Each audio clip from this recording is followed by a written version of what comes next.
Good morning, everyone. Admiral. Take seats. Admiral, good morning. Senator Rosen, thank you. Good morning, everyone, and welcome to this morning's Senate Armed Services Committee hearing to consider the nomination of Vice Admiral Richard Correll for the appointment to Admiral and to be the commander of the United States Strategic Command. Admiral Correll is here with his wife, Samantha. Thank you both for being here today.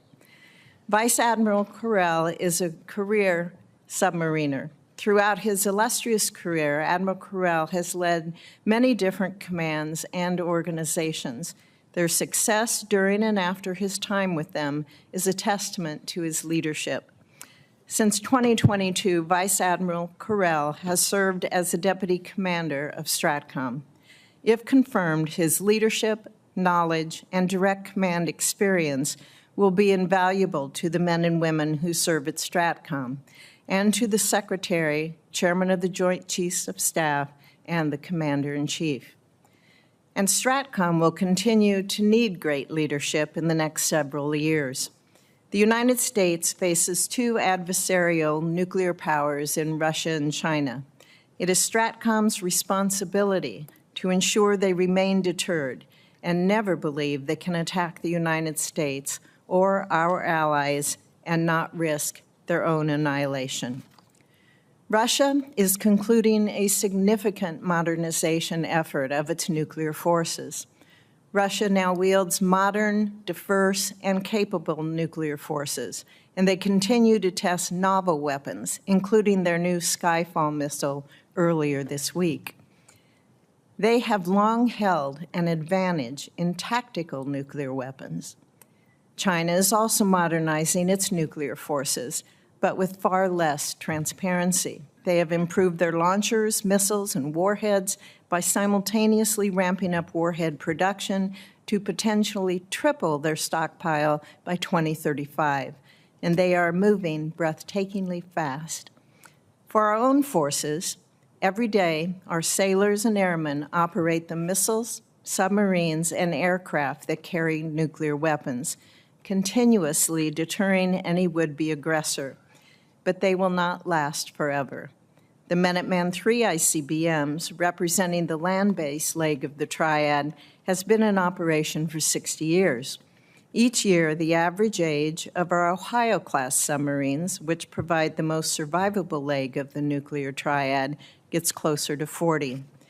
And although it is a testament to the brave men and women serving that we have been able to maintain and modernize our fleet of bombers over the decades, they are also aging and must be replaced with newer and stealthier aircraft to remain relevant and lethal in the years to come.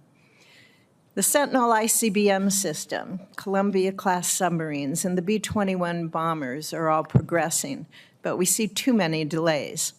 While it is up to each of the services to properly sustain their legacy systems while fielding the new capabilities, it is the responsibility of the commander of U.S. Strategic Command to mitigate any risks caused by those delays, always ensuring our nuclear forces never experience a lapse in their 24/7 mission. The STRATCOM commander also has the responsibility to provide the President a broad array of options and to prevent gaps in our deterrence posture. One gap identified by the 2018 Nuclear Posture Review is an adversary's potential use of a tactical nuclear weapon based on a belief that the U.S. does not have an adequate response to such a strike and therefore would not or could not respond, the theory known as escalate to de-escalate. Our adversaries must always know that the U.S. will have a response. I look forward to hearing Admiral Correll's thoughts on options to address these capability gaps during this hearing. I also look forward to hearing Admiral Correll's thoughts and recommendations with respect to the command, control, and communication of our nuclear forces, or NC3, what Senator King and I refer to as the fourth leg of the triad. NC3 underpins all aspects of nuclear deterrence and is vital to ensuring our nuclear deterrent remains effective and reliable.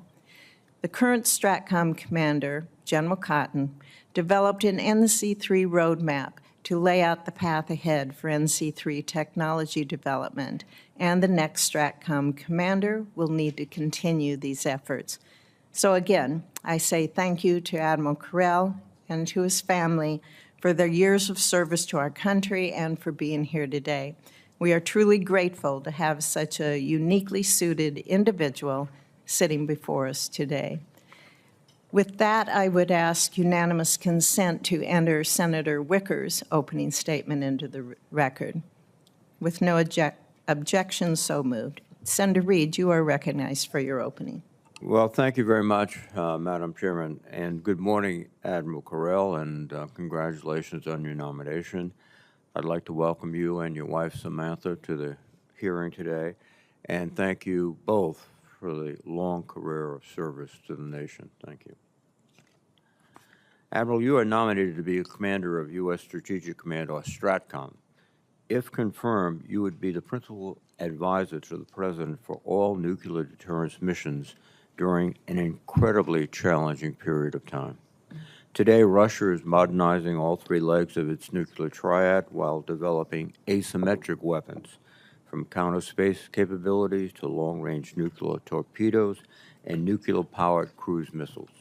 Meanwhile, China has built a complete nuclear triad, constructed 3 new missile fields, and deployed hypersonic systems capable of unpredictable attack trajectories.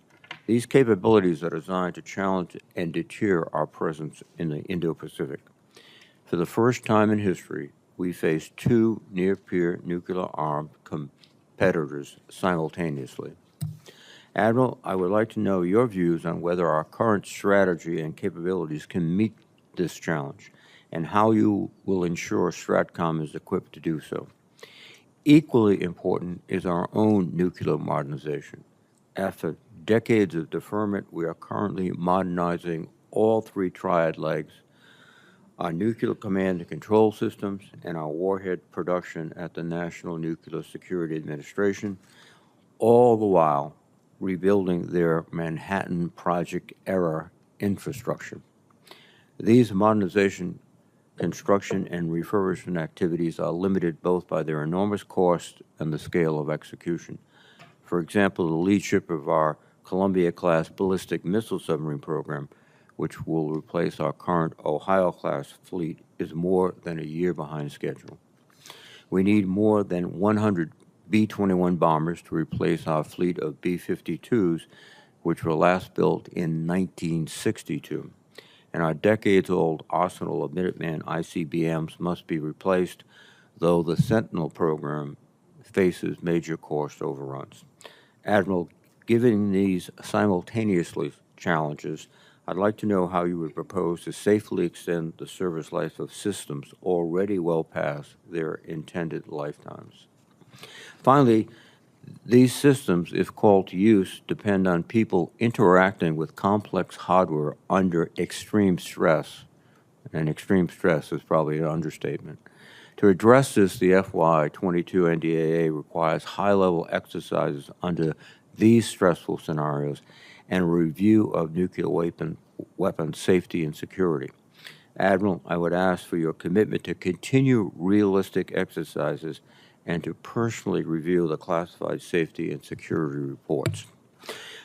Thank you again, Admiral, for your distinguished service to the nation, and I look forward to your testimony. Thank you, Madam Chairman. Thank you, Senator Reed. Welcome, Admiral. We are ready for your opening statement, please. Good morning, Senator Fisher, Ranking Member Reed, and distinguished members of the committee. It's truly an honor to appear before you today as a nominee to be the next Commander of U.S. Strategic Command. I'm very grateful to President Trump, Secretary Hegseth, and our Chairman of the Joint Chiefs of Staff for their trust and confidence in me for this nomination. I would like to recognize the current Commander of U.S. Strategic Command, General Anthony Cotton, and his wife, Marcia, for their 40 years of selfless service to our great nation, and publicly express my personal gratitude to General Cotton for his mentorship to me over the past 3 years as I've served as his deputy commander. Joining me today is my wife, Samantha, my best friend and life partner for over 34 years. Service is in her DNA. Born and raised in Bremerton, Washington, home to one of our Navy's largest and most capable shipyards, her grandfather, grandmother, father, brother, and multiple relatives all worked in the Bremerton shipyard, repairing and maintaining our Navy's frontline combatants for generations, a tradition that continues today. A University of Maryland graduate and former accountant, Samantha is a remarkable advocate for our military men and women and their families. She's an incredible source of strength and inspiration for me and for our family. Not with us today, but always in our hearts and minds are our 3 children, Michaela, Ryan, and Sydney, who after completing college are pursuing their passions. We're very proud of our children for the paths that they have taken. I'd be remiss if I didn't take this opportunity to thank my father, who also served our nation as a submarine sailor, retiring as a Navy chief yeoman after 22 years of service. A few years back, I had the privilege of scattering his ashes at sea, per his wishes, from the bridge of the Virginia-class submarine USS North Carolina off the coast of Norfolk, Virginia. I know he's looking down with great pride on these proceedings. My mom, Patricia, who is soon to be 88, is watching us from her home in Mishawaka, Indiana. Growing up, she was the center of gravity for me, my brother, and my sister, instilling in each of us the value of hard work and service above self. She is the hardest working and most generous human being I've ever met and continues to inspire me.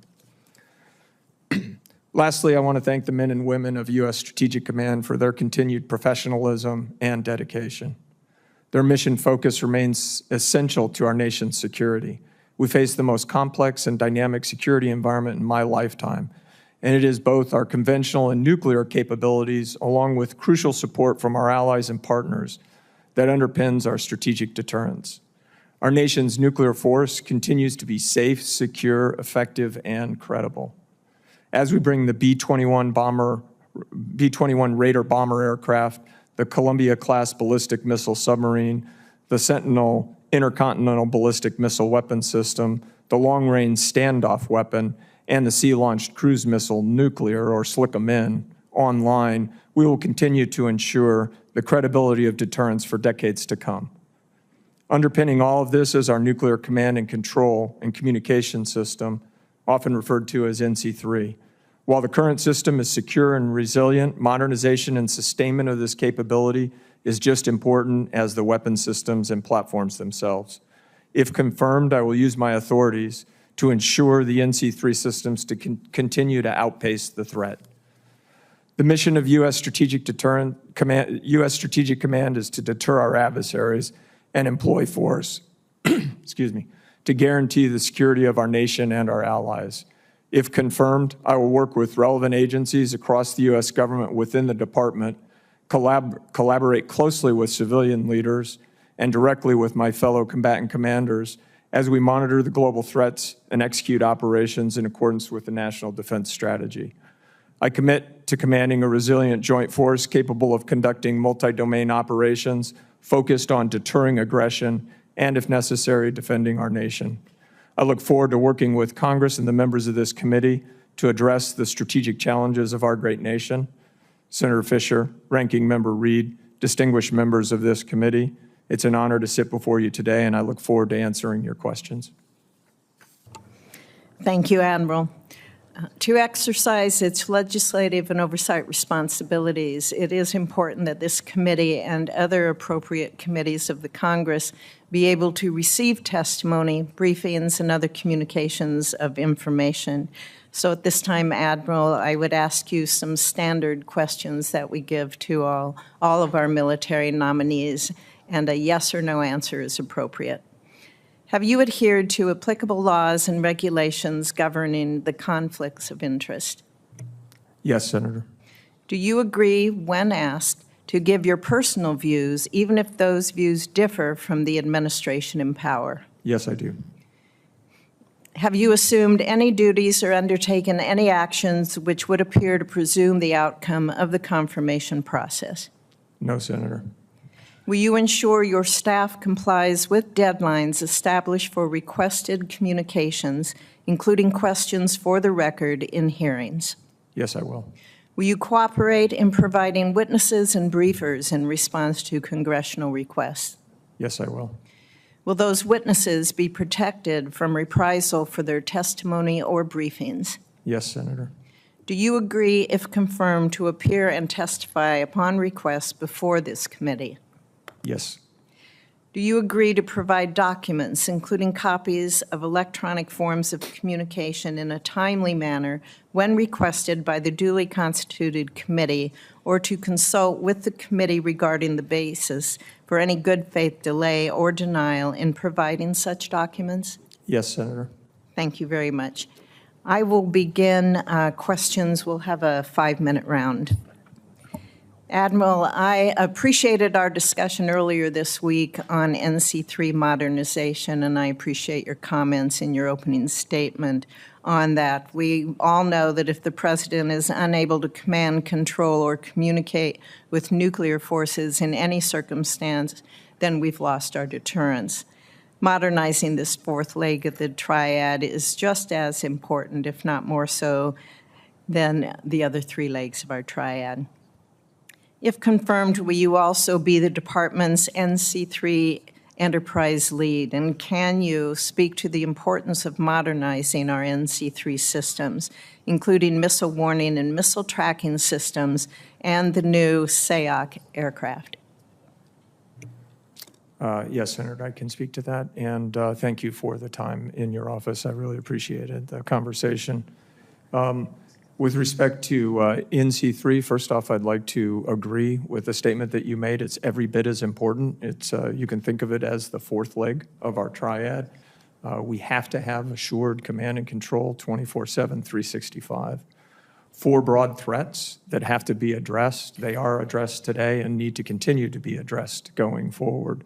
Those are cyber, contested U.S. space, and by that I mean the ability of China or Russia to attack our space capabilities and degrade what we deliver from space. Very important for command and control. We have an increasingly contested electromagnetic spectrum environment, and we have a variety of novel missile systems that challenge our threat detection and missile defense capabilities. We need to address all 4 of those with the architecture going forward. We have a roadmap that we're executing along those lines in partnership with Secretary Duffy at A&S within the department and his team. And the attributes that we will continue to provide with that command and control are resilient, diversity of waveforms, diversity of platforms, and mobility, so that we address all 4 of those threats. You're also going to have to work collaboratively with services, industry partners, and also our labs. Do you have any ideas in a short amount of time here to on how you can improve on that? I know that in the past there's been a good relationship, but what do you see as possible improvements? General Cotton will often use the term by, with, and through the services, and I couldn't agree more. We have a very strong partnership with both the Navy and the Air Force providing approximately 2/3 of our nuclear command and control systems, and the Navy the other third. We'll continue to work very closely in partnership with them. Our lead for the NC3 Enterprise Center, or the NEC, is a senior executive named Amanda Cato with deep, deep experience in NC3 as an acquisition professional in the Air Force. She continues to work very closely with the services to deliver future capabilities to provide that assured command and control. Thank you. The current programs of record for our nuclear forces, those were decided and set up back in 2010. Obviously, the geopolitical landscape has changed tremendously since that time. First time we have 2 peer competitors and adversaries. So given the new threats that we face, Does it make sense for us to maintain that planned force posture or to reassess some of those underlying assumptions and to look at future threats that we have there? And I guess that's a roundabout way of asking you about the 145 B-21 bombers. Thank you, Senator. If confirmed as the STRATCOM commander, I have a responsibility to continue to evaluate the threat environment. We talked a little bit, you talked in your opening statement, and Senator Reid as well, about the two near-peer nuclear threats. The security environment is the most dynamic and complex in my lifetime. We continue to look at that closely and provide best military advice in terms of options that we can use for policymakers to consider that could provide more capability or capacity with respect to the nuclear deterrent. Thank you. I also appreciated your comments on SLICM-N and the importance of keeping that for an option going in the future. Thank you very much. Senator Reid, you are recognized. Oh, thank you very much, Madam Chairman. Admiral, last evening President Trump said, and I quote, "Because of other countries' testing programs, I've instructed the Department of War to start testing our nuclear weapons on an equal basis. That process will begin immediately." It's not exactly clear what he means by testing nuclear weapons, but I take it at face value means nuclear explosive testing. And I'd like to note some facts.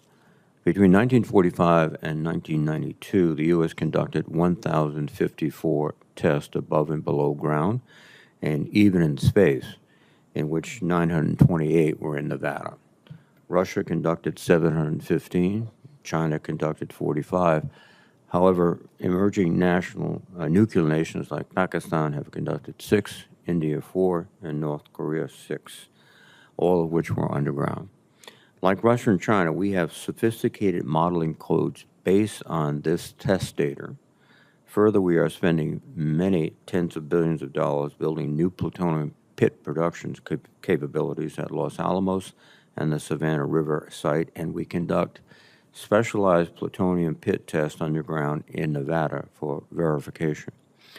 Finally, every 2 years, the 3 directors of our nuclear weapons labs and STRATCOM produce a classified report to certify our nuclear stockpile, the last one being signed out by President Trump in January. In your military judgment, do you believe the resumption of nuclear explosive testing by the U.S. and very likely by Russia and China would open the door for Pakistan, India, and North Korea to start nuclear testing again? And would that be destabilizing for nuclear deterrence? Senator, thank you for the question. If confirmed as the commander of STRATCOM, my role will be to provide military advice on any discussions on the way ahead with respect to testing.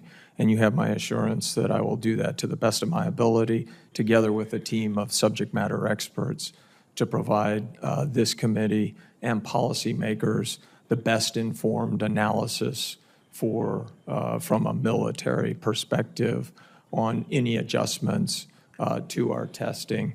The nation our nation did sign and ratify the Limited Test Ban Treaty of 1963, which prohibits atmospheric, underwater, and outer space testing. That was signed by the U.S., the Soviet Union at the time, and the U.K. But not by China. Not by China.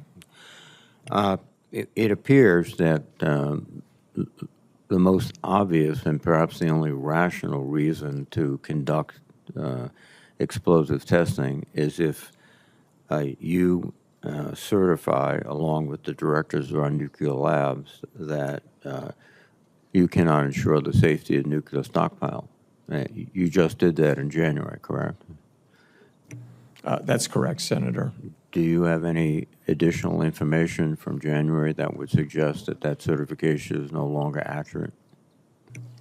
That, as you highlighted, Senator, that certification occurs on an annual basis The STRATCOM commander's role in that is to provide subject matter expertise from the operational military perspective of the stewardship program for the stockpile. The administrator for the National Nuclear Security Administration administrator also provides their subject matter expertise in each of the national lab directors.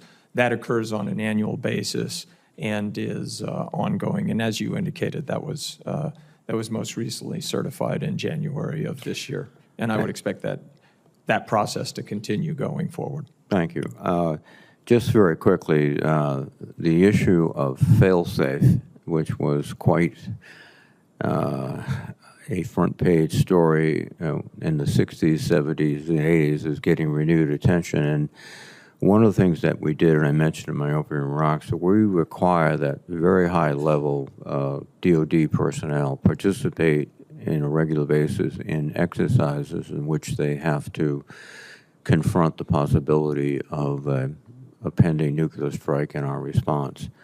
And in addition, it also mandates that we review the safety, security, and reliability of our arsenal, that there is no deficiencies that would cause a unintended launch. Are you confident that we're in a great fail-safe position now, if that's an appropriate term? Senator, I am absolutely confident we're in a good position. And just quickly, what about China and Russia? Do you have any concerns, or Pakistan or North Korea, which is a much less robust, I believe, fail-safe? It's not a matter of subject matter expertise for me in the STRATCOM commander. I do pay very close attention to the intel associated with that, and will be happy to work with the subject matter experts to arrange a classified briefing for you or the other committee members. Thank you very much, sir. Thank you, Senator. Thank you, Senator Reed. Senator Cotton, you are recognized. Admiral Carell, welcome and congratulations on your nomination, and thank you and your wife for your decades of service to our nation. I thought nuclear testing might be a hot topic of discussion this morning. I'll put aside the obvious benefits of such testing to ensure the stockpile is fully prepared and ready for any contingency. But in general, tests of all kinds, whether nuclear or conventional, don't just provide those benefits, but also can send a strong message of resolve and deterrence. We saw the exact opposite effect at times during the last administration when President Biden canceled routine tests of our Minuteman III missiles to avoid supposedly escalating tensions with China or Russia. Could you speak to me in your best military advice about the impact of a successful weapons test, whether nuclear or conventional, on our adversaries and maintaining that regular testing schedule? That regular testing schedule, thank you for the question, Senator. If confirmed, the STRATCOM commander is responsible for the requirements associated with accuracy and effectiveness of the weapons.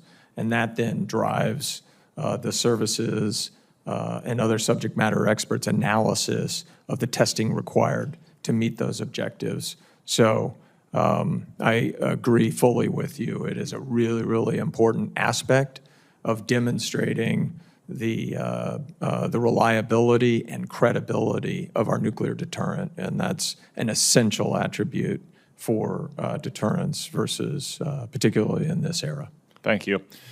Critics of our nuclear arsenal often claim that it costs too much and we never use them. I like to rejoin that we use our nuclear weapons every single day, and we have for 80 years. Although we have not detonated a nuclear weapon in combat for 80 years, the very existence of them and at their high state of readiness every single day for 80 years has deterred the kind of major conflict we saw twice in less than 20 years in the 20th century. Do you agree with me, Admiral, on the absolute necessity of both maintaining and modernizing our arsenal to preserve this deterrent effect? I agree, Senator. Thank you. Do you also agree with me, given this remarkable run of 80 years without a general global war, after having 2 of them in 20 years, that we don't actually spend all that much money on our nuclear forces? I agree with you, Senator, and I would echo and foot stomp your point with respect to our nation's deterrent gets exercised every single day, and the credibility associated with that prevents war. And I think I'm right, just ballparking it, that we spend about 5% of our total military budget all in on our nuclear arsenal, maybe a little more at the height of modernization, maybe a little less outside of it. Is that a fair estimate? That's a fair estimate, Senator. Do you think 5% plus or minus a little bit is a reasonable expenditure to avoid global world war? I agree, Senator. I agree too.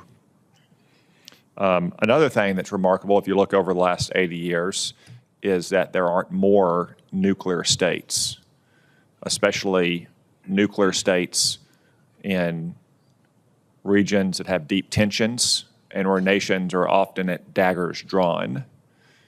Do you believe that our nuclear arsenal and the extended deterrent that we provide to our allies has contributed to the relative lack of nuclear proliferation since 1945? I agree, and I would say it's an essential element of our nuclear proliferation strategy, those partnerships. Yeah, our nuclear weapons and modernizing our nuclear weapons are an essential element of our counter-proliferation strategy. Yes, Senator. And it's a good thing that we don't have dozens of nations thinking, I better get nukes before the people that hate me across the border get nukes. Yes, Senator. Thank you, Admiral. Thank you, Senator Cotton. Senator Hirono, you are recognized. Thank you, Madam Chair. Welcome, Admiral. Congratulations on your nomination. I want to start with 2 initial questions that I ask of every nominee to ensure their fitness to serve. So I will ask you, since you became a legal adult, have you ever made unwanted requests for sexual favors or committed any verbal or physical harassment of a sexual nature? No, Senator. Have you ever faced discipline or entered into a settlement relating to this kind of conduct? No, Senator. So the president made what I think it was a surprise announcement while he was going to meet with President Xi. So this has to do with saying that we should resume nuclear testing.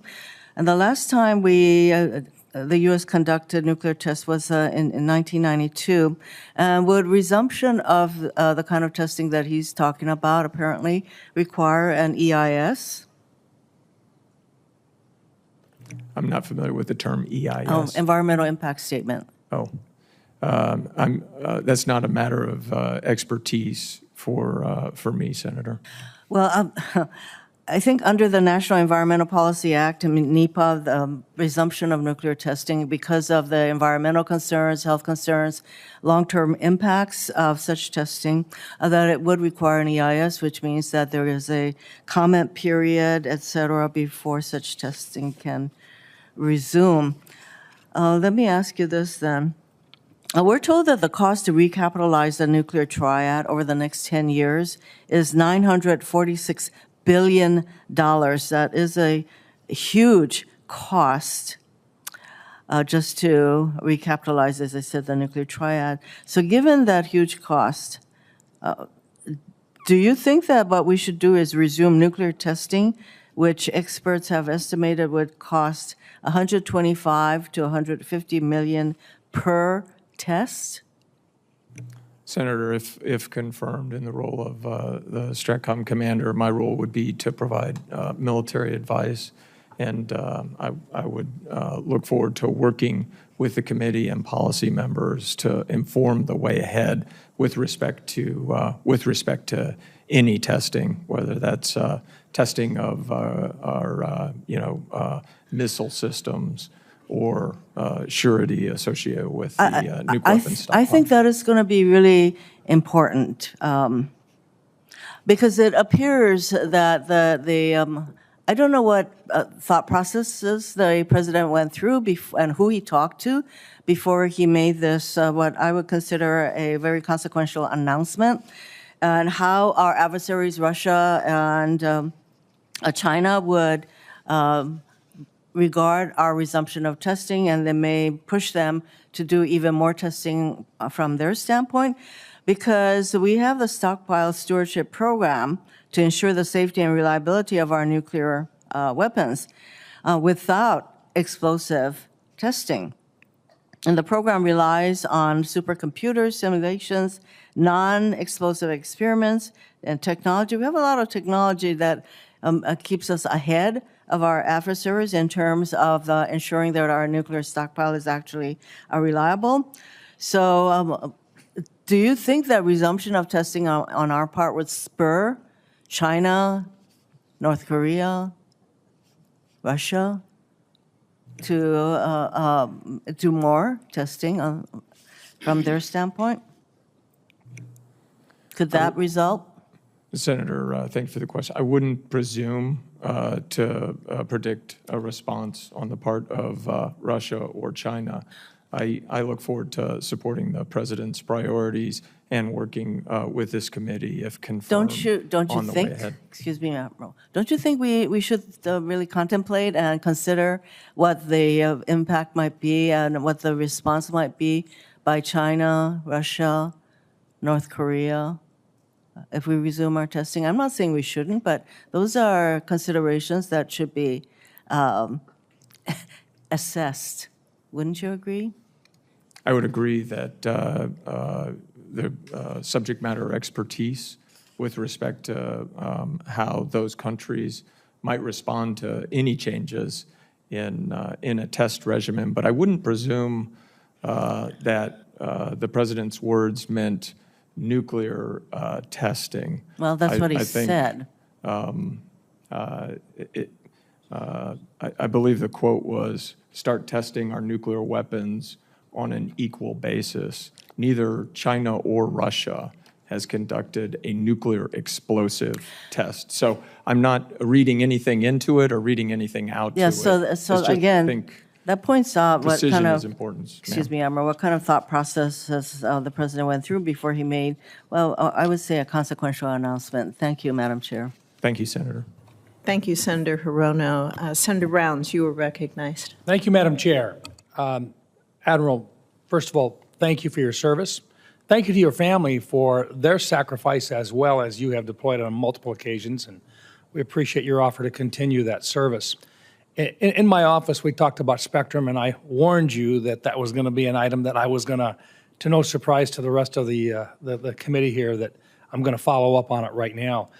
As we discussed in my office, forcing the department to vacate or share in the suboptimal manner the 3.1 to 3.45 gigahertz and the 7.4 to 8.4 gigahertz bands of the spectrum would have a very negative impact on our warfighting capabilities, including homeland defense missions, force protection for our troops overseas, and our strategic communications.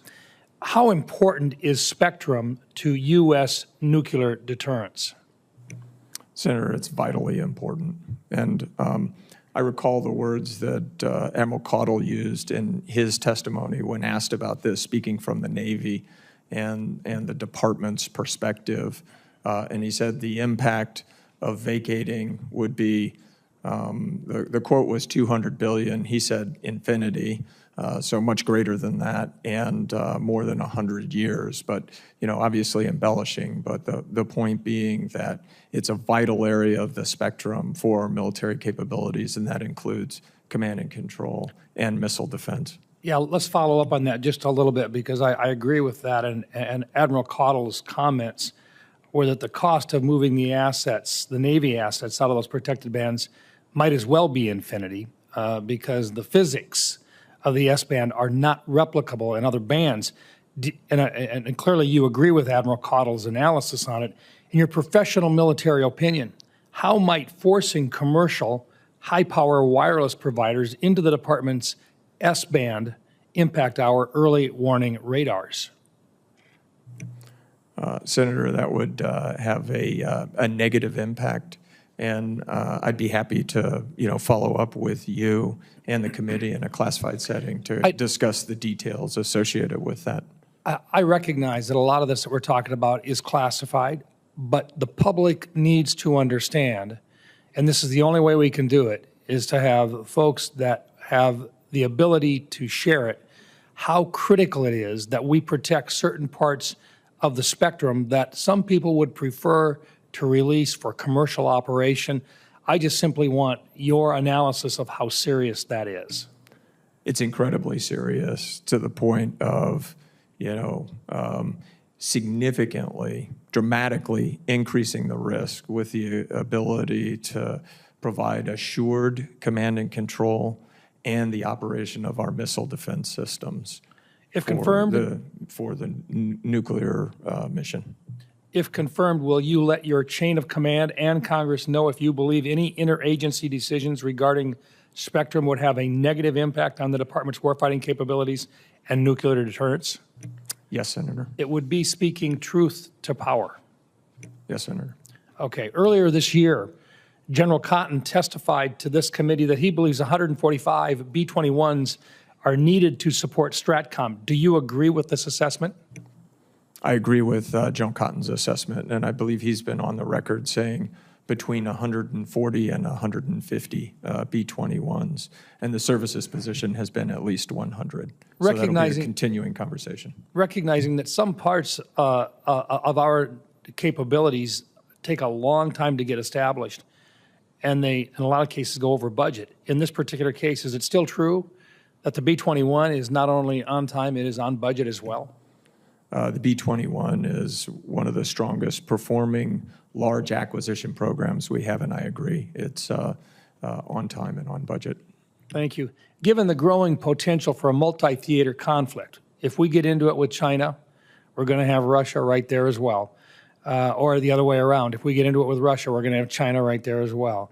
Given the potential for that type of a multi-theater conflict involving near-peer adversaries, what steps would you take to prepare strategic command to deter two nuclear peer adversaries? Thank you for the question, Senator. And if confirmed, I would continue the emphasis on our exercise program. I wish every American citizen could see our professionals in execution, both our civilian professionals and our military professionals.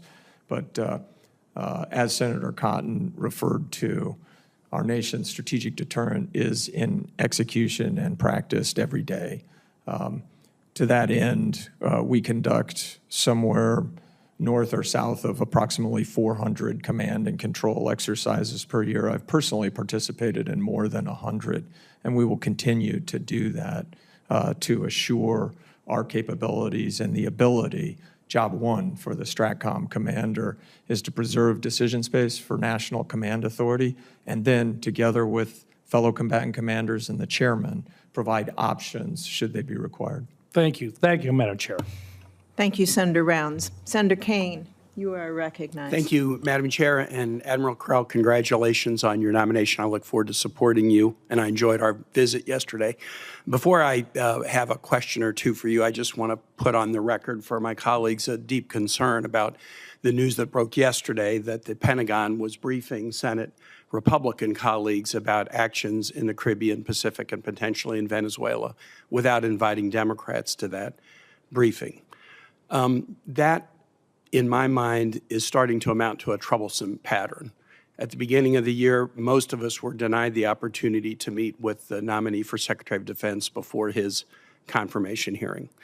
Many of us have directed inquiries to the Pentagon asking basic questions that are appropriate for the oversight role of this committee, and on the Democratic side, we don't get answers. Most recently, on the 10th of September, 25 of us directed questions to the Pentagon about basic questions regarding these strikes that have been in the news, legal authority, evidence that they were in fact narco-traffickers, who is targeted, why strike rather than interdict. We have not been given answers to those questions. The news yesterday followed recent news that Pentagon officials have been instructed not to communicate directly with members of Congress except through the Congressional Liaison Office, which has not been the case in the past. And there's also been news in recent days that military officials connected to the strikes that have been referred to are being asked to sign non-disclosure agreements. This is very, very troubling. This committee is a nonpartisan and a bipartisan committee. I've been on it now for more than 12 years. This year, when we voted the NDAA out of committee, the vote was 26-1. And that's usually what it is, virtually every year. We're not Democrats and Republicans on this committee. We support the military in a nonpartisan and bipartisan way to the best of our ability. And if we are going to provide that support in a nonpartisan and depoliticized way, we need to be respected in a nonpartisan and depoliticized way. I don't speak for anybody else on this committee other than me, but I work my tail off on this committee. This is the dominant responsibility I have as a United States Senator. I represent a state that has more military equities than most. I'm a military dad. I don't deserve to be treated like an annoyance, an obstacle, or an enemy by the Pentagon. In order to depoliticize the military, and that's what we should be doing, every member of this committee should be treated with equal respect by the Pentagon in terms of answering questions, providing information. And there shouldn't be an easy pass lane for some and an obstacle for others. And I just wanted to state that, and I hope my colleagues will support me in that going forward. I wanted to ask you this, Admiral Correll, that you've had a pretty unique set of experiences before being nominated for this position, and you know the position very well. But in particular, you've had some significant experience on the intel side of our military operation. So given your experience working with the intelligence enterprise, and especially under Title 50 authorities, how would you leverage that intel background to enhance STRATCOM's ability to integrate intelligence into strategic planning and action? Thank you, Senator. And I very much enjoyed our office call, and I appreciate your time. I guess the way I would answer that is to say, just to emphasize the importance of the insights that the intel community provides across our government. And if confirmed as the STRATCOM commander, I would continue to pay very, very close attention to those insights. As part of my operational experience you referenced, I do have quite a bit of deep experience working with the intel community, and I think combining, the capabilities of the intel community with the military can provide much more effective and a broader range of options back to that, providing options to national command authority where the risk is increasing. And that's where I would say, be a pretty important aspect where my background is helpful as I contemplate. One last question. I asked you about intelligence, so now I'm going to ask you about artificial intelligence. You said something as we talked the other day that AI, the way you framed it, it can generate a data advantage which leads to a decision advantage, which results in a warfighting advantage. Could you briefly elaborate? Yes, Senator. The technology, we need to be very deliberate. A human will always be in the loop, and that will be the decision maker. But the ability to manage vast quantities of data and provide decision-ready information is going to provide a significant warfighting advantage to the country that gets that most right and takes the best advantage of it. Thank you, Senator Kane. Senator Tupperville, you are recognized. Thank you, Madam Chair. Thank you, Admiral. Congratulations, and thanks for the dedication from you and your family for years of service. As part of the One Big Beautiful Bill that was passed into law this summer, $24 billion was given to the department to fund the initial phase of President Trump's ambitious and needed missile defense initiative, Golden Dome. My state of Alabama is the leader in missile defense technology and will hopefully play a large part in this. While STRATCOM has no formal role in the development of this system, it will undoubtedly be affected by this new architecture. In your opinion, What capabilities does the Golden Dome system bring to your toolbox as STRATCOM? I fully support the Golden Dome way ahead. STRATCOM is in close collaboration and partnership with General Gutlein as he leads that effort. General Cotton's responsibility as the commander of U.S. Strategic Command, where it intersects with Golden Dome, is in missile warning and threat assessment, and he shares that responsibility with the other geographic combatant commanders. So in my role, if confirmed, in providing best military advice, I'd be working with General Guillot and Spacecom Commander and General Gutlein to inform the architecture and the way ahead with that. One of the really important aspects of that is the space sensor layer and the ability to detect and track those novel missile systems I referred to before, fractional orbital bombardment capabilities, advanced cruise or hypersonic missiles, and the hypersonic glide vehicles. Thank you. Nuclear command, control, and communication systems, otherwise known as NC3, are essential for operations of our nuclear arsenal. Today, many of these systems haven't been updated in decades. In this new role, the entire NC3 enterprise belongs to you. Where does this modernization list on your priority list, and how do you plan on accomplishing this mission? This priority is, right up there as number one priority, with transitioning from the capabilities we have to the capabilities we need going forward. That's all three legs of the triad, plus nuclear command and control. General Cotton has been laser focused on that, and I will continue that focus going forward. There is a solid roadmap for delivering capabilities over the next 3 years, and we'll continue to execute that roadmap, and would just offer to any member of the committee, be happy to provide a brief in a classified setting on the details, specific details associated with that. Thank you. Keeping with the same topic of the NC3 system and its vulnerabilities, cyber attacks are one of the greatest threats to not only our national security sector, but to our nation. Do you believe that the NC3 is sufficiently protected from the cyber attacks from both state and non-state actors? It's sufficiently protected, Senator, but we can't take our eye off the ball. We've got to continue to invest in capabilities and match the threat as it advances. Senator Kane referred to AI. That's one of the areas where AI can be really helpful in terms of big data and analyzing patterns of traffic flow on any particular network can give you insights into where the traffic might not be occurring as you expect it and alert an operator to take a look for follow-on action. But that sensing and monitoring of the network itself and the ability to detect sophisticated adversary on activity on that is really, really important, and we'll continue to stay focused on that.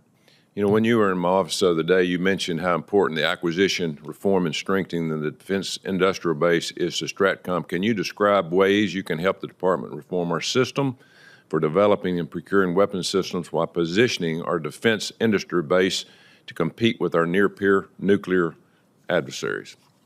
I think as, if confirmed as a STRATCOM commander, one of my most important responsibilities is to speak with precision about challenges and then unleash, the innovation that's in our economy to come back with recommended solutions.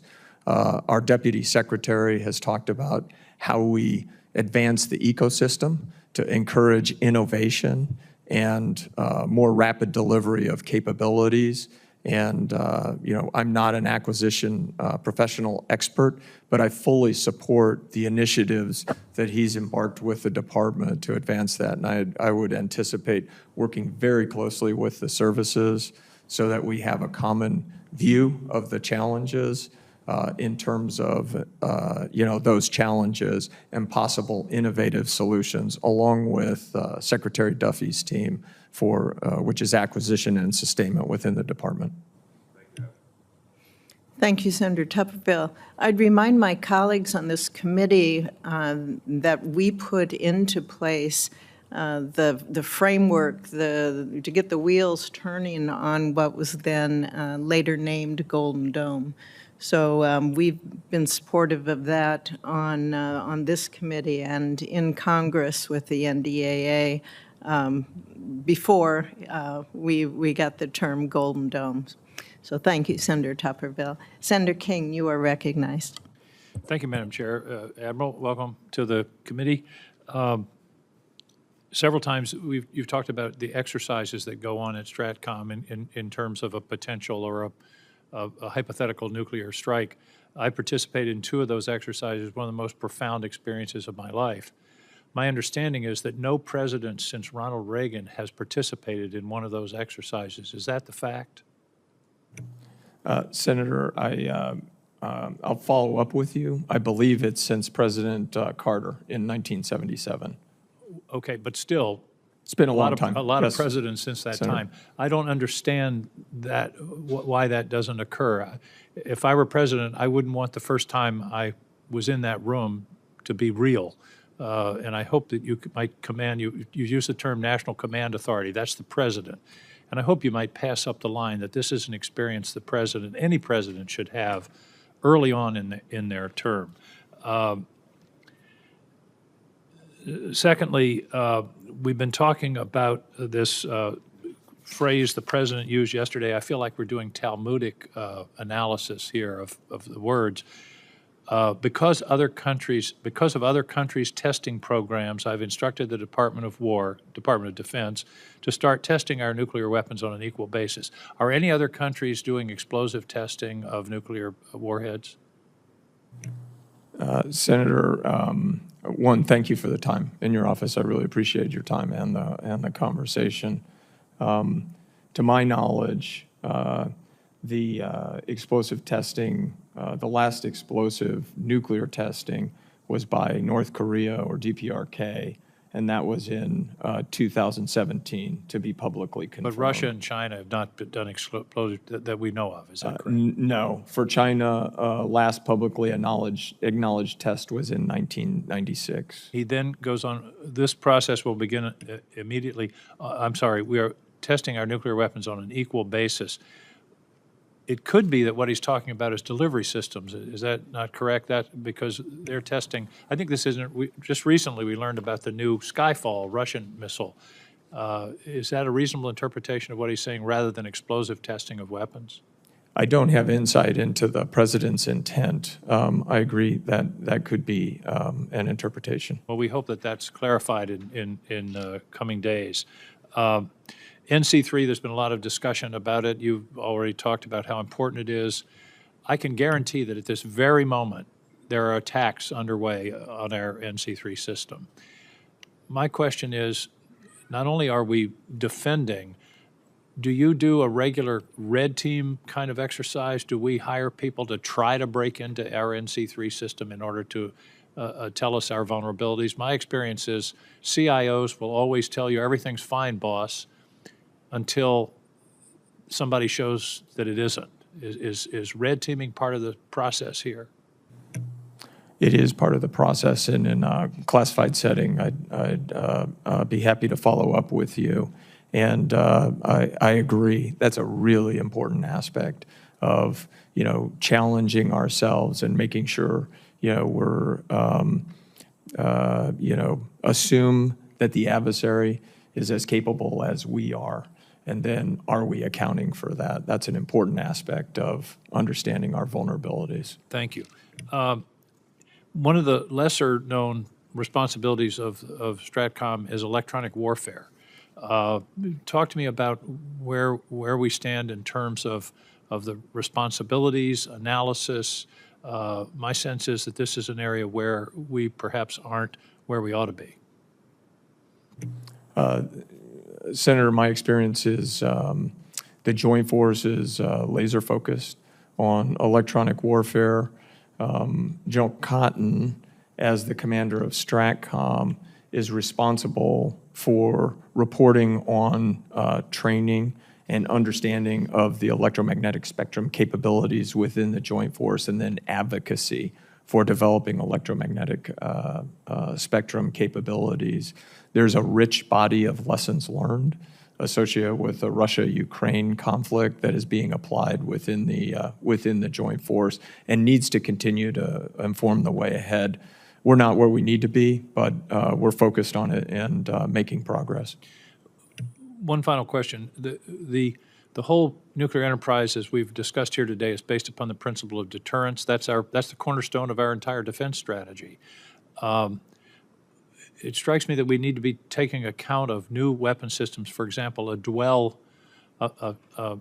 missile, a warhead that could be in space over Washington, which makes the time, instead of 26 or 30 minutes, about 5 minutes. Is that part of the strategic analysis? That could change our calculus, it seems to me, in some fundamental ways. That is part of the strategic analysis and part of the requirements associated with our assured command and control for our strategic systems.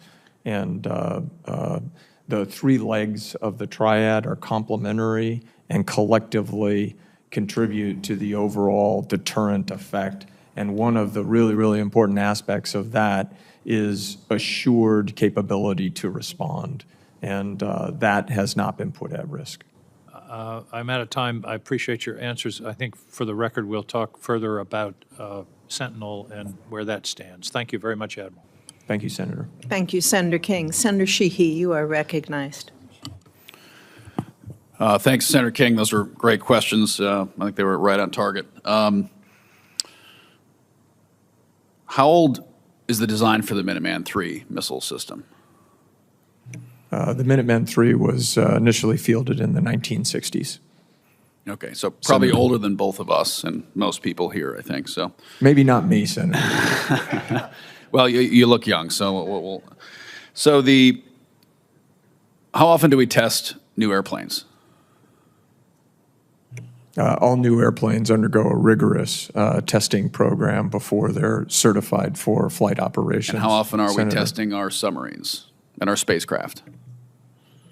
In essence, we operate them every day. If you Right. think about that as reinforcing their capabilities. And after we put a plane or a submarine through a relatively routine maintenance period, do we conduct sea trials and tests on that vessel or aircraft afterwards? Absolutely. So essentially, we're constantly testing our aircraft and our submarines and our rockets and our space infrastructure. Would that be accurate? I would agree with that characterization. And when was the last time we conducted a full-scale test of our nuclear capability? We have a rigorous testing program with our nuclear capabilities, and that occurs by, with, and through the services. And every leg of the triad is tested rigorously, and I have absolute confidence in that those systems will perform if we ever need them to perform. But when was the last time we tested a nuclear weapon? An actual nuclear weapon? I'd have to take that as a lookup and get back to you. But we haven't tested one since we ratified the Limited Test Ban Treaty in 1963. Which is a good thing. I'm glad we ratified that treaty, and I agree with it. But we essentially test every other system we have constantly in a full-scale test environment. And models are great. Software systems are fantastic. But at the end of the day, as you well know as a submariner, King Neptune is a very unforgiving lord. And things go wrong at the bottom of the ocean. Things go wrong at the edge of space, in the air. And models always tell us things will go great. And experts tell us opinions. Unfortunately, sometimes physics tells us otherwise. So I think much ado is being made about the president's comments yesterday, which simply are saying a lot of other countries are conducting nuclear tests of various kinds, whether they be delivery vehicle tests, aircraft tests, or full-scale explosions. And on an equal basis, I have instructed the Department of War to start testing our nuclear weapons on an equal basis. That doesn't mean we're going to start blowing up nukes outside of Las Vegas every other day. It doesn't mean we're going to be dropping nukes over Fiji.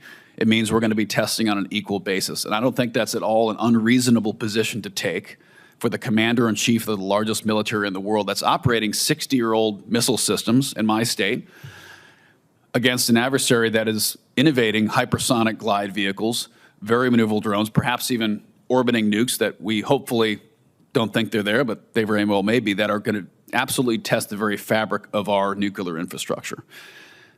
So I understand the concerns of we don't want to provoke a nuclear war, but we also have trusted in everybody else in the world that they're going to abide by a treaty that we signed 60 years ago. And I think as we've seen with other people we've signed treaties for, they oftentimes don't abide by them. And they are focused on undermining us every way we can. So I think testing every component of our nuclear triad, which we do to a certain extent, but ensuring we're testing on an equal basis is an extremely reasonable ask of our military. And I think it's the least we can do. So spectrum is going to be the trenches of the 21st century battlefield. Space is the ultimate high ground. We've had a few discussions about spectrum here, but what is going to be your strategy as commander here to ensure that we have spectrum dominance both domestically and on any battlefield in the 21st century? We've got to continue along all efforts to advance our spectrum capabilities. That includes world-class test ranges, modeling and simulation, and testing ourselves against, the most exquisite capabilities that are out there, and that's where the Joint Force is headed. With respect to your comments on testing, I agree with how you framed that and the sentiment that you expressed. If confirmed as the STRATCOM commander, I, would continue to look to support, the president's directives and work with this committee in a very transparent way on the way ahead. Thank you, Senator Sheehy. Senator Kelly, you are recognized. Thank you, Madam Chair. Admiral, great to see you again. Enjoyed our talk in my office yesterday. The strategic environment is evolving rather rapidly, and we're seeing some novel missile systems, such as hypersonic glide vehicles, re-entry vehicles that can maneuver, obviously at hypersonic and other speeds, these systems will drastically compress decision timelines and challenge some of the traditional early warning systems that we currently have in place. It'll also challenge the ability to track and intercept. So these technologies are altering not just how quickly a strike could unfold, but how we think about deterrence and how we think about escalation control in a crisis. So, Admiral, how do you assess the future of these novel missile threats? And if confirmed, how would you posture U.S. Strategic Command to adapt and deter in an environment where speed, maneuverability, and ambiguity increasingly defined strategic competition? Thanks, Senator. I really enjoyed our time and our discussion as well. I guess the way I would answer that is, we're safe, secure, effective, and credible today. But as you highlight, the security environment is advancing, and those novel missile systems represent a threat that we have to account for. I mentioned previously that one of the ways I think about it is make the targeting problem too hard. So there are operational approaches and tactics, techniques, and procedures that we can use with existing capabilities to maximize our effectiveness in that environment. Ultimately, we need to advance our space-based sensor capability and other sensing capabilities to detect and track those systems. But today, as it stands today, I have absolute confidence in our ability to survive any kind of preemptive attack from those systems and be ready to provide the president with options for response, working together with fellow combatant commanders and the chairman from conventional up to strategic. How well postured are we, without sharing anything that could be classified, to handle a ICBM over the South Pole, with a hypersonic glide vehicle? Detection. I mean, at this point, we're talking about not the ability to intercept it, just to detect it. Yes, Senator. I would be happy to follow up in a classified setting. Okay. Senator, thank you for the question. All right, and also I want to touch briefly on electronic warfare and the electromagnetic spectrum. We talked a little bit about that in my office. So we're seeing Ukraine, how both sides are employing jamming, spoofing, signal denial to disrupt communications, precision targeting, and command and control, often in real time. So given that reality, what lessons should we draw from Ukraine about fighting and surviving in a degraded or denied electromagnetic environment? And more specifically, if confirmed, how do you see the future of electronic warfare and counter-electronic warfare evolving under your command at U.S. Strategic Command? So how do you take what we're seeing in Ukraine? Our adversaries could apply some of those techniques to strategic forces, and what's your thoughts on that?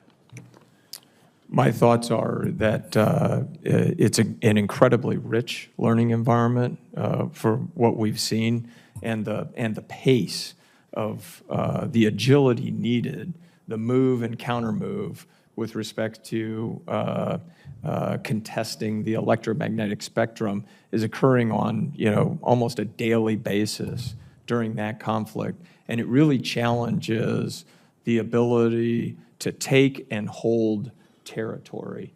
And so that's part of the conversation going on within the joint force is, what capabilities for the future and what operational concepts are going to be successful in that kind of environment. All right. Thank you, and thank you, Madam Chair. Thank you, Senator Kelly. Senator Kramer, you are recognized. Thank you, Madam Chair. Thank you, Admiral, for your service, you and your wife for your service, and your willingness to continue it. We need you badly. And like everyone else, I appreciated very much and enjoyed our discussion yesterday in my office. Since we've been talking about old missiles, I want to, and new ones, and we're excited for the new ones for sure in North Dakota and at Minot. But as you know, Minot is also the last of the bases to receive, to receive the Sentinel. As we transition from Minuteman III to Sentinel, what steps are being made to ensure that there's no gap, that we have continuous alert coverage, that personnel readiness, all of that, while Sentinel is being constructed? Thank you, Senator. And I too enjoyed our conversation and appreciated your time. If confirmed as a STRATCOM commander, one of my most important responsibilities that I see with respect to the transition from what we have to what we need in the future is understanding where the risks are within the portfolio and where additional risks might manifest themselves, and communicating that with precision together with the services to make sure that we're accounting for it. That's as we transition. The other factor associated with that is the strategic environment. And as the strategic environment evolves, any kind of adjustments to our strategic posture that would be required to provide advice with respect to that. And so understanding the margin in the system of what we have and where the risks might come from, and then making sure that we account for it across the entire triad of capabilities, and would be happy to follow up in a classified setting with details associated with that. But I'm comfortable with where we are. We need to continue to keep the pressure on to pull new capabilities to the left and deliver sooner. But the services are very focused on understanding where the margin is and how our systems are operating, and STRATCOM is as well. Well, along the same lines, would it be acceptable in your mind, any situation, to reduce the nation's ICBM count below 400? Because there's a lot of talk about that, and what would be the downside and what are the benefits of all 400? Based on the strategic environment, I would, my military advice would be not to reduce the numbers, and in a classified setting, be happy to have that conversation. It really comes back to this complementary nature.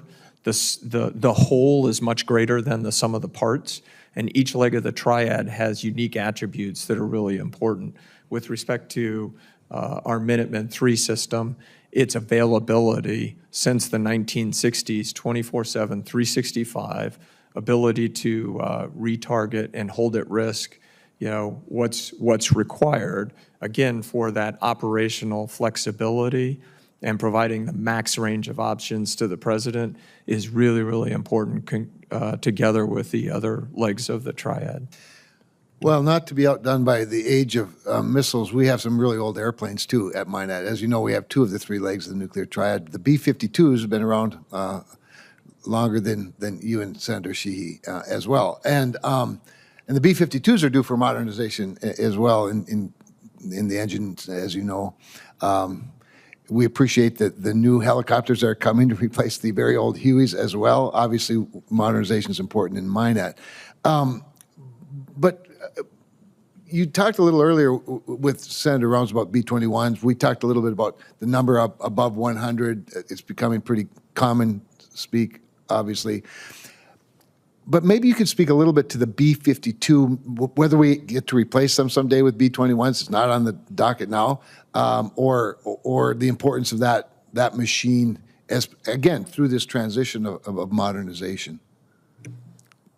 Thank you, Senator, and I absolutely agree with your point with respect to the B-2 and its essential nature to our strategic deterrent. And in a classified setting, I could get into details. That modernization is really important. The new engines associated with that are ongoing for that are world-class, coming from Rolls-Royce. Essentially, it's an old airplane, but it's a new airplane because every piece internal to that aircraft has been replaced over time, and that's part of that modernization for the avionics and those engines. And there's some incredible technology being applied by Rolls-Royce in terms of data for those engines that is almost certainly going to improve the readiness rate of those aircraft going forward. Appreciate that. I would just add, I mean, one of the things that encourages me about the B-21 is it does seem to have a frame that's durable, and that has multiple opportunities. I'm a little tired of building one airplane that can only do one thing and then have to build another one to do the next thing. So anyway, thanks for listening. Thank you, Admiral. Thank you, Senator Kramer. Senator Rosen, you are recognized. Thank you, Senator Fisher, Senator Reed, for holding this hearing. Admiral Correll, your wife's here today, and to your family, thank you for your service to our nation and for your willingness to continue that service. So I want to talk a little bit about nuclear testing in Nevada. As everyone knows, the Nevada Test Site, now known as the Nevada National Security Site, NNSS, was ground zero for the majority of the United States explosive nuclear testing from 1951 to 1992. During this era, which we must not return to, millions of people and acres of land were contaminated by radiation. And my state of Nevada is still suffering the consequences. Since President George H.W. Bush signed the testing moratorium in 1992, the Nevada National Security Site has safely conducted non-explosive experiments to certify the reliability, the safety, the effectiveness of our nuclear stockpile. So let me be clear. What we are doing in Nevada is working. For decades, the directors of our national laboratories, the commander of U.S. Strategic Command, the secretaries of Defense and Energy, including through the entire time of the first Trump administration and again this year, have certified the military effectiveness of our stockpile. Nonetheless, President Trump last night took the reckless, irresponsible, and dangerous step to declare that we will resume explosive nuclear testing, despite no evidence supporting the need to do so. If this resumption happens, the amount of radiation exposure and destruction would be felt across the country and around the world. Make no mistake, this would be devastating and catastrophic. So I'm going to be crystal clear. I will not let this happen, not on my watch. I will do everything I can in my power as a senator as a United States citizen to put a stop to this and protect families in my state of Nevada.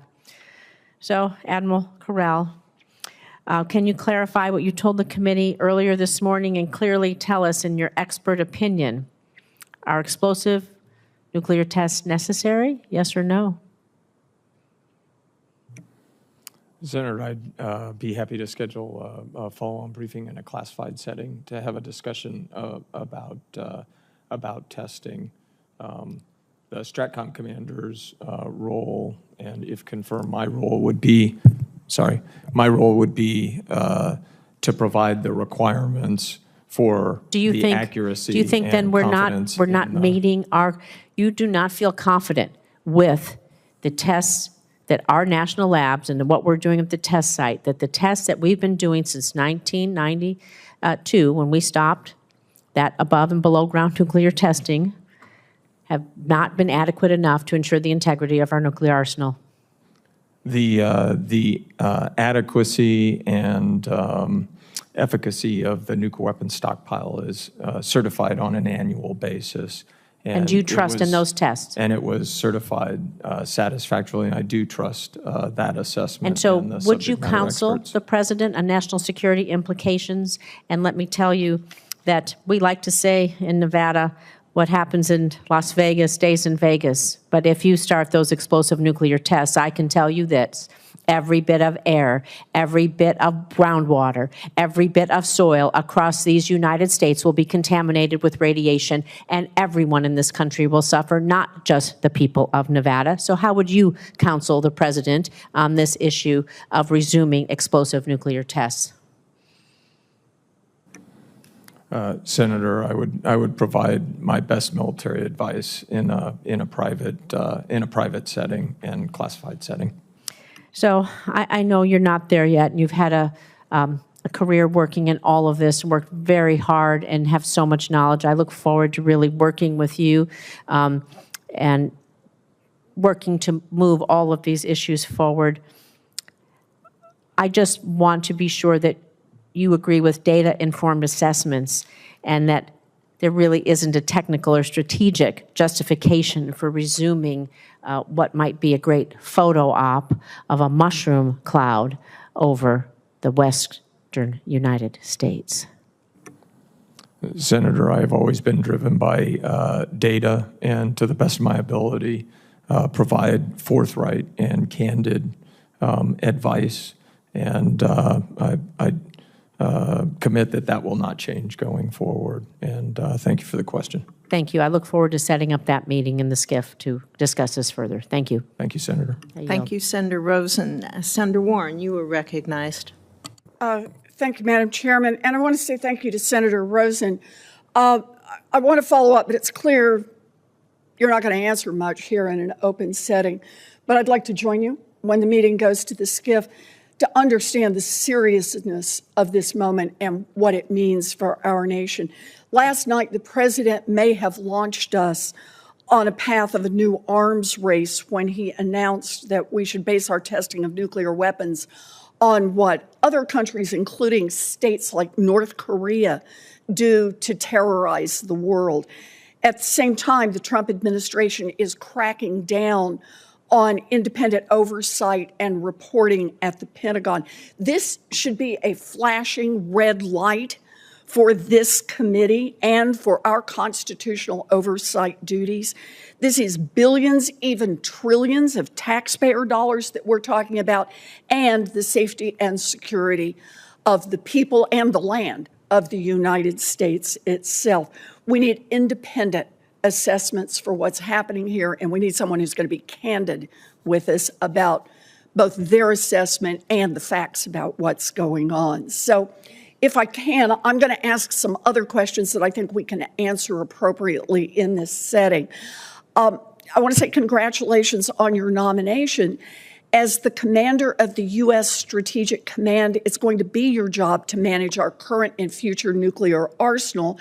The Congressional Budget Office estimates our plans to build new nuclear weapons will cost $946 billion just over the next 10 years. That's almost $1 trillion, and that's just an estimate. Systems like Sentinel, the land-based nuclear missile program, have turned out to cost almost double their original estimates given to Congress. And that doesn't just cost taxpayers, it jeopardizes our national security. Ballooning costs have forced the Air Force to consider postponing and scaling back its next-generation tanker, airlifter, and next-generation air dominance fighter programs. The military services are responsible for acquisition programs, but as the STRATCOM commander and member of the Nuclear Weapons Council, you're responsible for overseeing the nuclear weapons program, and your military advice here is going to be very influential. Vice Admiral Correll, would you agree that it is important for military planning to have an accurate estimate of how much a new nuclear weapon will cost and when it will be delivered? Yes, Senator. You agree. We need those basic facts. Look, we need to know how much things cost, but the Air Force provided Congress with a rosy cost estimate for Sentinel, which turned out to cost an extra $60 billion over their estimate. And they did this while declaring, quote, there was no more margin to extend Minuteman III, the program that Sentinel is replacing, past 2036. Well, turns out that wasn't true either. As the Government Accountability Office revealed last month, the military believes we can extend Minuteman III through 2050. So here we have it, this crucial program. The dollar figure was wrong and the time was wrong on it. We need to take an honest look at these programs and not shield them from independent oversight. Vice Admiral Correll, do you commit to ensuring that STRATCOM will not stand in the way of any independent studies or independent recommendations on Sentinel or any other program moving forward? Senator, I commit to providing my best military advice in a candid and forthright manner to within the department and to this committee. I appreciate that. It is sorely needed. Think tanks influential with the administration want to add to the Sentinel program by making it mobile. They claim it's going to save money, but history and other analysts indicate it is much more likely it will increase cost and complexity. And what would we get for wasting billions of dollars more? Nuclear weapons being driven through American cities and towns. Vice Admiral Correll, if you were told to consider a mobile Sentinel option again and your military analysis showed that it would add cost or complexity, will you commit to sharing those results as part of your military advice with Congress? I would commit to that, and that would be by, with, and through the department. Okay, I appreciate that. It is more critical now than ever before that we have military leaders who are willing to be honest with Congress about our national security. Thank you, Madam Chair. Thank you, Senator Warren. Senator Slotkin. Thank you, Senator. Welcome, congratulations on the nomination to you and your family. And you're getting a little preview of how dicey your job is going to be with the president's announcement like 18 hours before you came up here. So I can imagine your poor staff, their briefs changed from last night to today.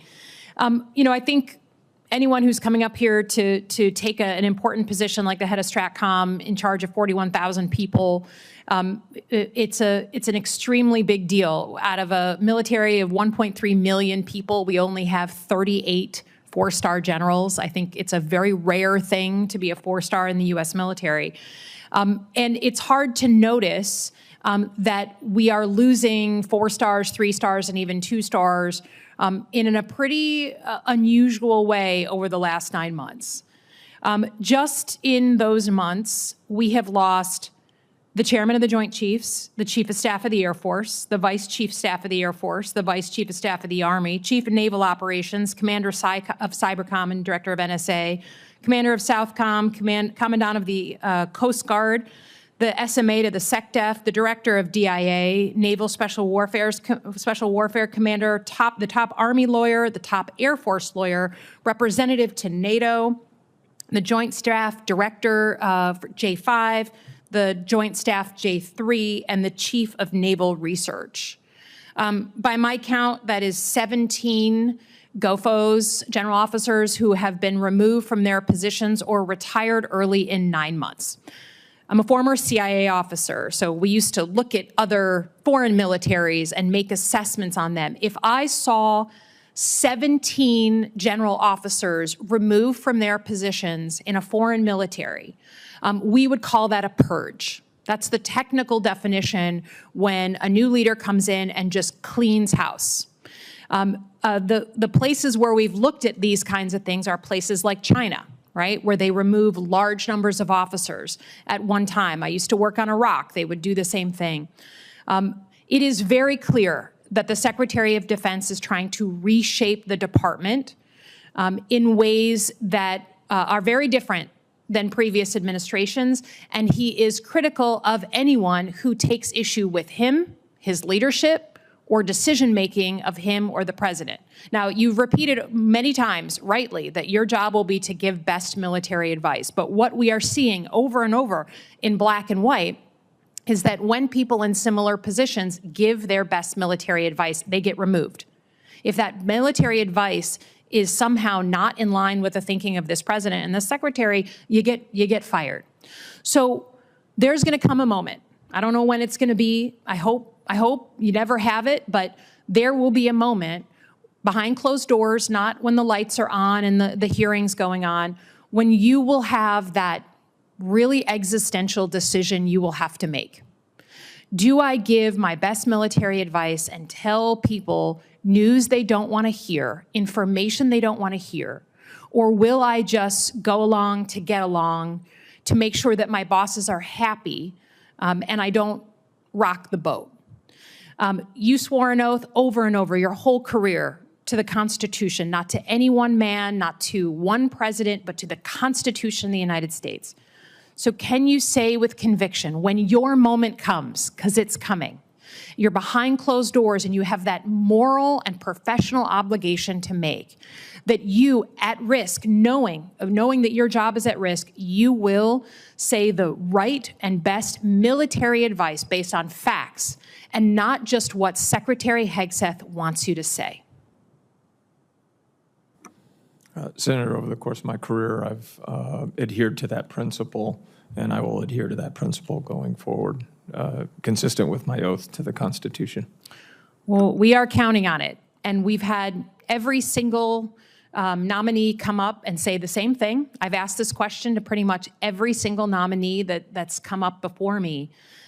But those moments are happening, and I think we can see just by the sheer number, 17 general officers removed in 9 months, that you will have that career-defining moment.